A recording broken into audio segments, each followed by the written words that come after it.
Assalamualaikum warahmatullahi wabarakatuh. Salam, Om Swastiastu, Namo Buddhaya, Salam Kebajikan.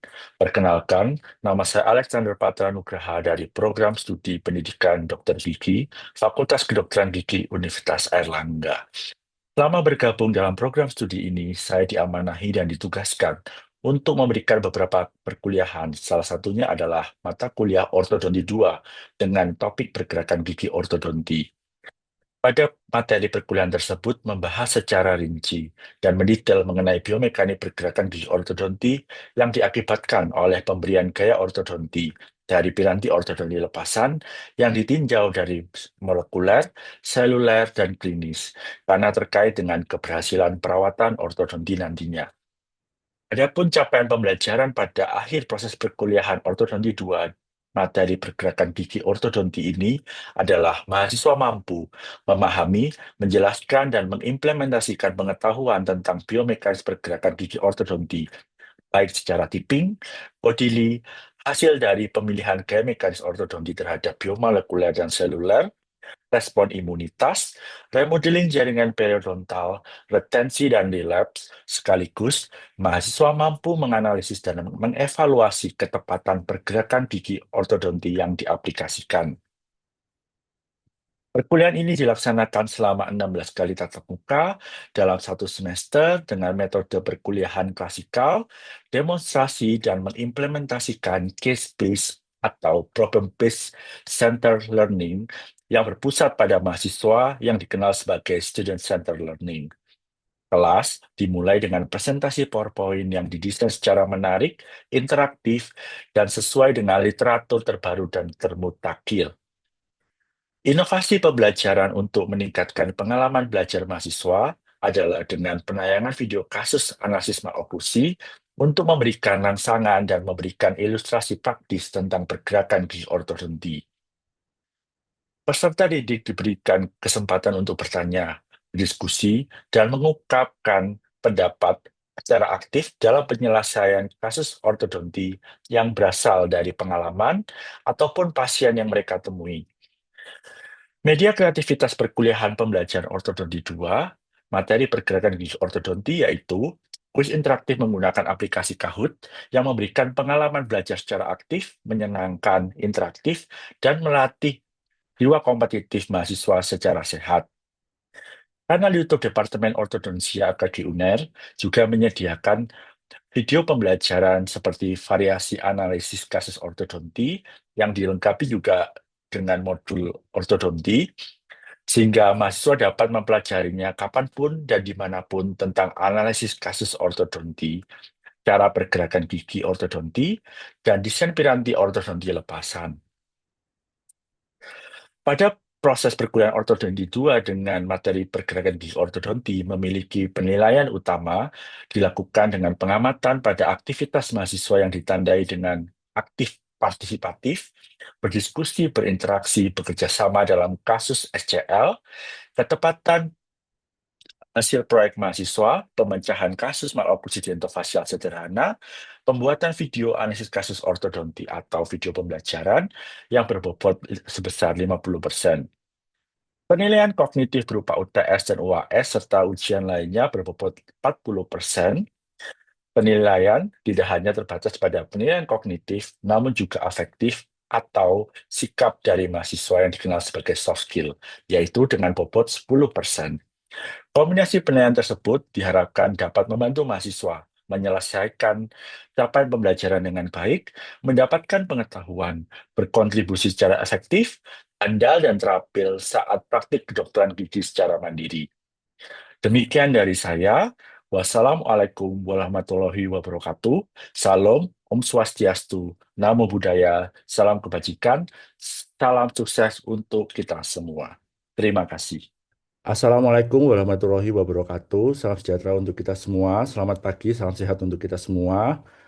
Yang saya banggakan adik-adik mahasiswa. Apa kabar semuanya? Baik-baik. Bagaimana Baik, kabarnya? Baik-baik. dokter. Baik ya. Ya, pada hari ini, pagi yang cerah ini, kita akan belajar tentang ortodonti 2 dengan topik pergerakan gigi ortodonti. Apabila adik-adik mahasiswa kebingungan atau ada hal yang ingin ditanyakan atau didiskusikan, silakan raise hand atau langsung saja menyela dari perkuliahan saya. Oke, pertama-tama perkenankan saya untuk berkenalan. Nama saya Alexander Patra Nugraha, dosen dari Departemen Ortodonsia FKG UNER. Oke.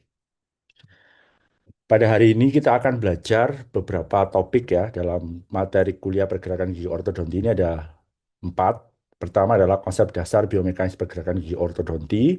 Kedua, konsep dasar respon biologis jaringan terhadap pergerakan gigi ortodonti.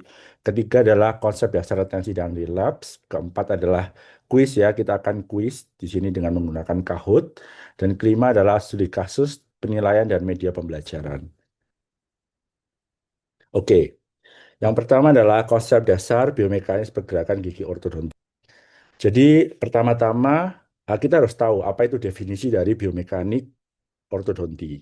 Jadi kita walaupun bersekolah atau mengikuti pendidikan dokter gigi ya di FKG UNER, kita masih ketemu dengan ilmu fisika.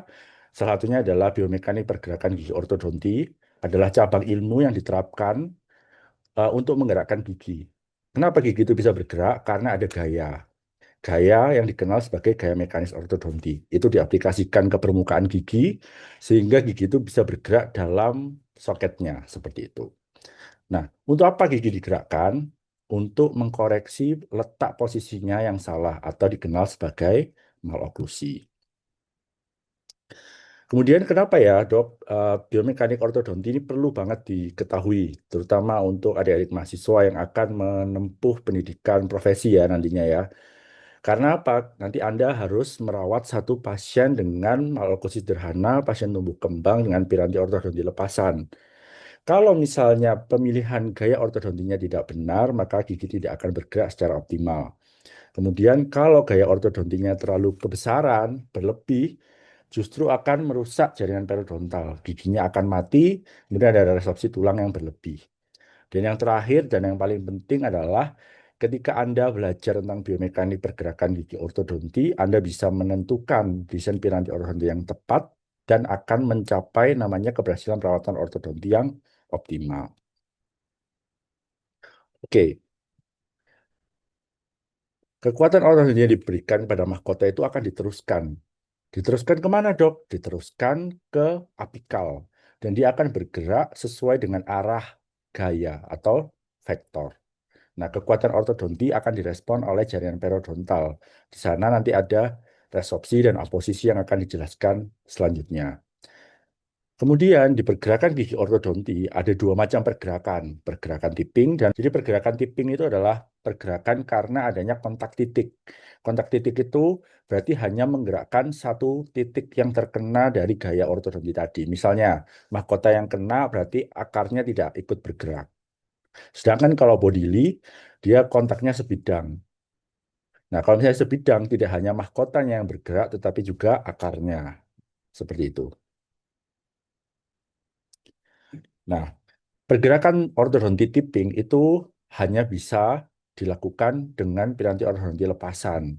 Piranti ortodonti lepasan tidak bisa menimbulkan namanya pergerakan bodily. Nah, dalam menggerakkan gigi kita juga harus tahu sumbu putar atau fulcrum. Ternyata di ortodonti juga belajar fulcrum ya kan. Sama halnya dengan di prosto. Fulcrum adalah titik atau sumbu putar atau titik ungkit seperti itu ya. Jadi kita harus tahu titik ungkit atau center of resistance dari gigi setiap gigi ketika kita menggerakkan gigi tersebut. Nah, kekuatan ini atau gaya mekanis ortodonti itu akan dipecah menjadi dua macam. Pertama, tegak lurus terhadap permukaan, dan yang kedua sejajar dengan permukaan. Jadi kalau misalnya gayanya pas, arahnya juga pas, giginya bergerak sesuai dengan keinginan operator. Seperti gambar di samping ini, letak fulcrum itu letaknya ada di mana? 40% di apex dari panjang gigi.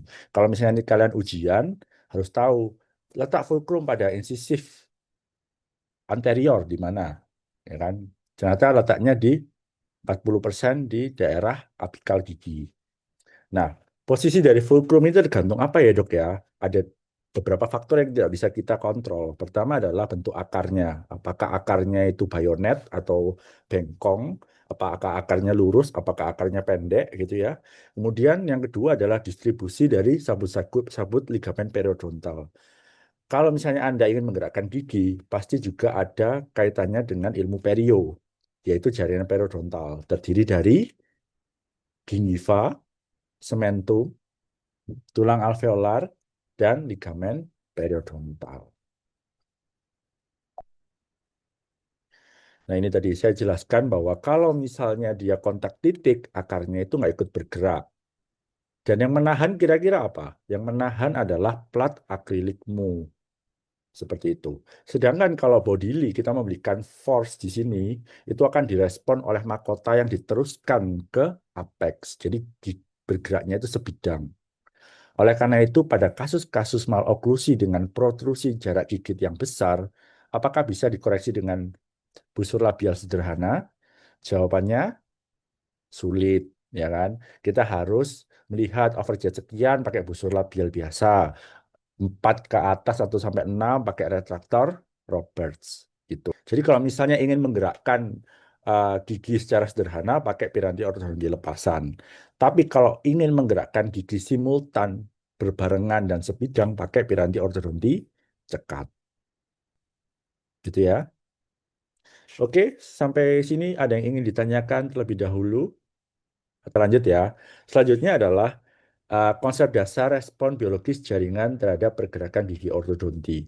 Kita sebagai dokter gigi bukan berarti hanya belajar tentang teknik, tetapi juga belajar bahwa bagaimana bagian dari tubuh kita itu bergerak, terutama gigi, ya kan? Nah, ternyata pergerakan gigi ortodonti ini sangat ditentukan oleh respon biologis dari tubuh kita. Mungkin adik-adik sekalian pernah melihat pasien yang usianya masih muda dibandingkan dengan yang usia yang lebih tua, giginya kalau misalnya di orto, kenapa kok yang lebih tua giginya lama ya geraknya ya dok ya? Ternyata respon dari biologis atau imunitas kita itu berpengaruh. Itulah kenapa ada cabang ilmu dari ortodonti namanya imunoortodonti regeneratif. Di sini gigi itu diberikan gaya, gaya itu diteruskan dari mahkota ke apikal, direspon oleh jaringan periodontal, terutama ligamen periodontal, begitu ya, mengaktifkan sel-sel radang. Mulai dari osteoklas ya, berasal dari makrofag, kemudian ada osteoblas. Jadi pergerakan gigi ortodonti itu ditentukan dari percepatan remodeling tulang alveolar. Nah, ini sering keluar waktu ujian-ujian, terutama untuk CBT nanti. Sel apa yang berperan, bagaimana bisa bergerak, sel apa yang meresorpsi tulang, gaya optimalnya berapa, dan lain sebagainya. Jadi kembali lagi ke ilmu dasar yang kita pelajari, di sini ada respon biokimia, ada respon fisiologis ya, bahwa gigi itu bergerak karena ada rangsangan, ada mekanoterapi. Oke, nah pergerakan gigi ortodonti adalah disiplin ilmu khusus yang didedikasikan untuk meneliti atau menginvestigasi pergerakan gigi ortodonti melalui tulang. Nah, ketika tulangnya atau jaringan periodontalnya tidak sehat, maka gigi itu tidak bisa bergerak secara optimal. Oleh karena itu, perio dan orto itu adalah sahabat, gitu ya. Anggapannya kalau nggak ada tulangnya, giginya itu juga lama-lama akan mati dan juga tidak akan bergerak. Seperti itu. Jadi, gigi bergerak karena ada pensinyalan secara biologis, mulai dari sinyal sitokin, kemokain, seluler maupun biomolekuler. Daerah tekan akan mengalami namanya resorpsi. Resorpsinya oleh apa? Osteoklas. Sedangkan daerah aposisi atau daerah tarikan, tension site, akan terjadi penulangan. Dan kedua kaskade ini ya harus seimbang. Kalau nggak seimbang, giginya akan terjadi resorpsi. Bisa resorpsi akar, bisa resorpsi tulang. Nah, gimana dok cara menghindari resorpsi dari tulang ataupun akar yang berlebih pada pergerakan gigi ortodonti? Apakah pasien saya nanti kalau saya rawat piranti ortodonti lepasan, giginya bisa lepas nggak ya dok ya? Bisa banget kalau gayanya diberikan berlebihan.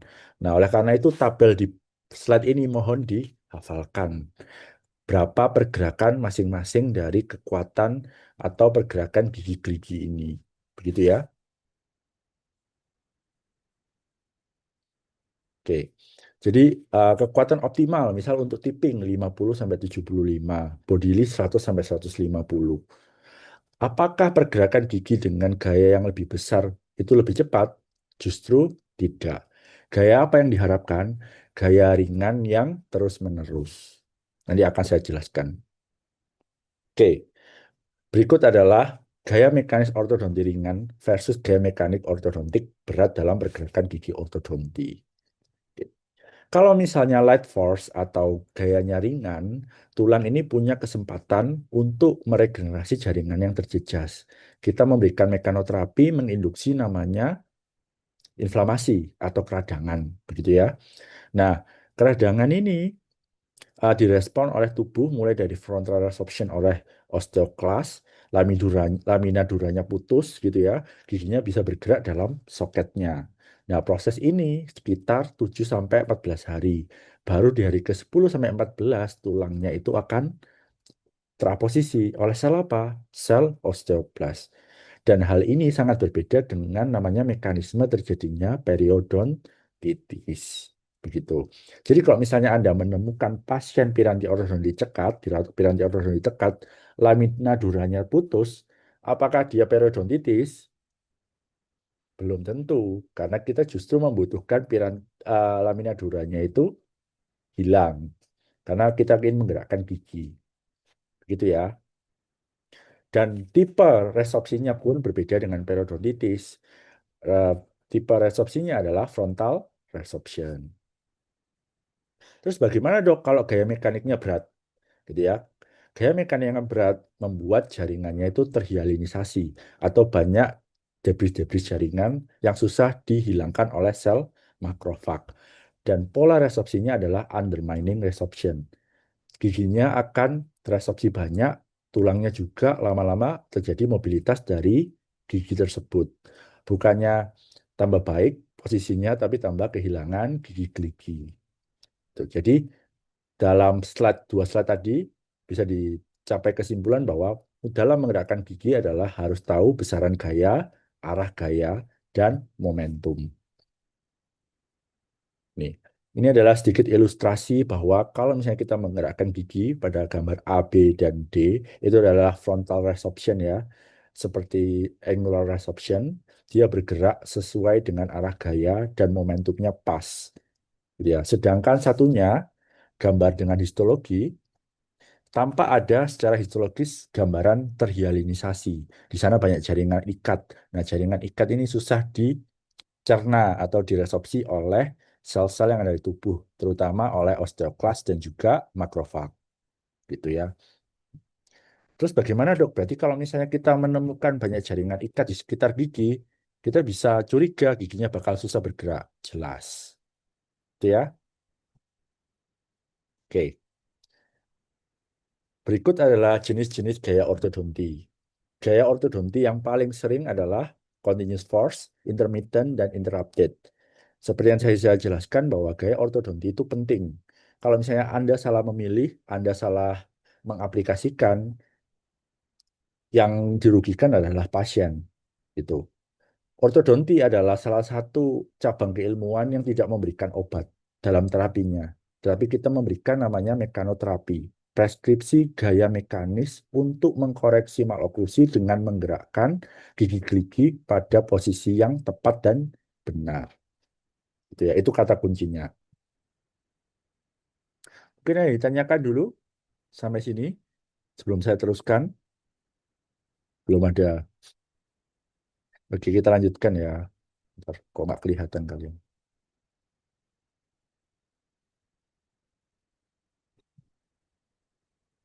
Oke.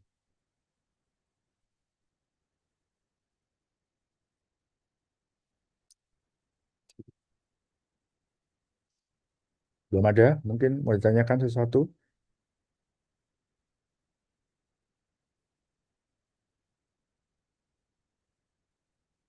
Saya lanjutkan ya. Oke. Kita lanjut.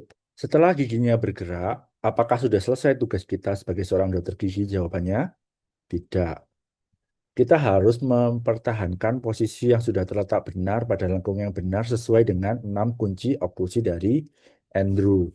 Dengan apa? Fase retensi. Nah, fase retensi ini bisa dicapai atau didapatkan dengan pemberian piranti ortodonti retainer. Ya, jadi apa sih definisi dari relapse ortodonti adalah kembalinya posisi gigi ke posisi yang semula sebelum dirawat piranti ortodonti cekat, gitu ya.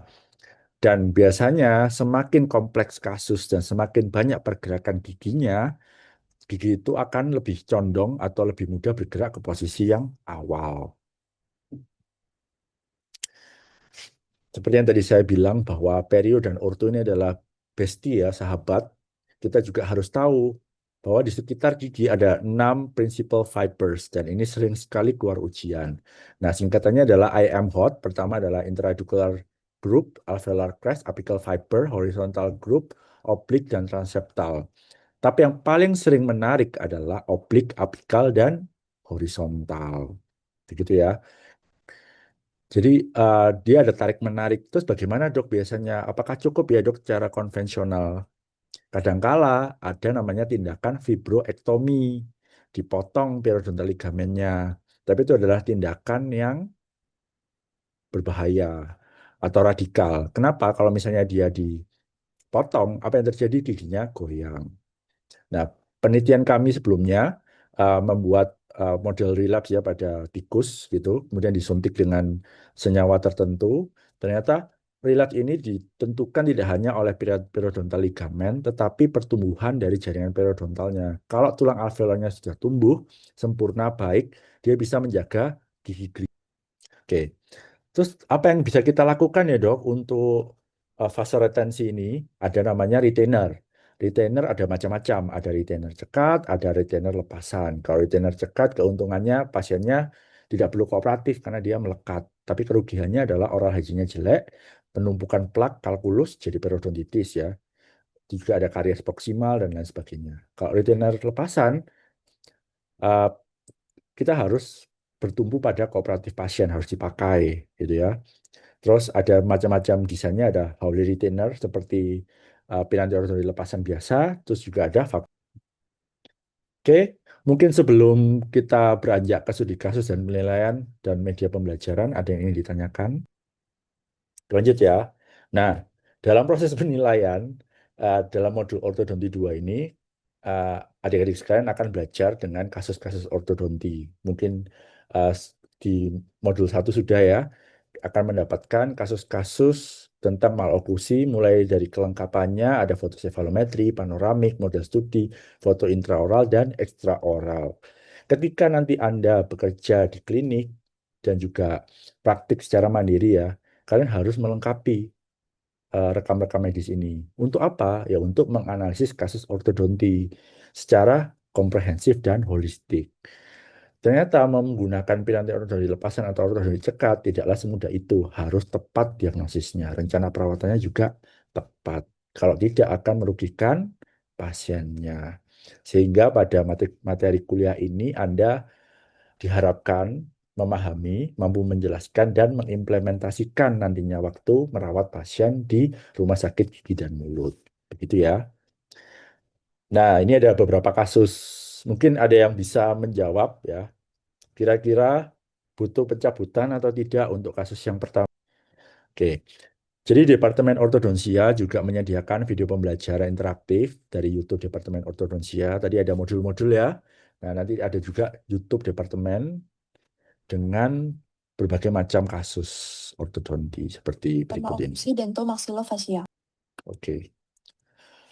Untuk sumber bacaan, mungkin yang paling mudah dipahami adalah yang berbahasa Indonesia. Di sini ada buku Ortodonti 1, Piranti Ortodonti Lepasan, yang diagnosis orto dari Dr. Pambudi, dan Pengantar Ilmu Ortodonti 2 dari materi Ortodonti 2 ini.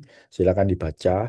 Dan rasanya kalau misalnya Anda bisa membaca ini semua, pasti lulus di klinik atau di materi kuliah ortodonti.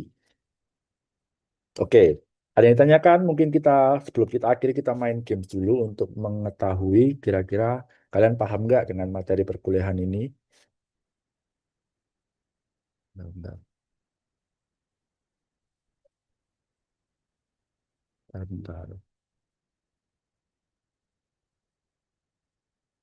Tampak ya share screen saya. Yuk, silakan diisi yuk. Dari 12 orang.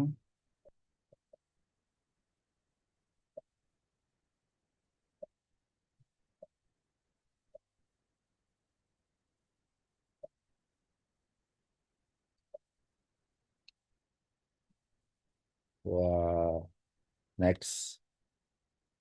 Siapa yang menang kira-kira? Wah, juara tiga Ajeng, juara dua Sep. Siapa Sep? Saya dokter. Wah, oh Josephine. Josephine nggak sih? Iya CPL dokter siapa Josephine. CPL? Haswi kalah keterlaluan. Oke, terima kasih atas partisipasinya semuanya. Oke, mungkin ada yang ingin ditanyakan sebelum kita akhiri perkuliahan hari ini.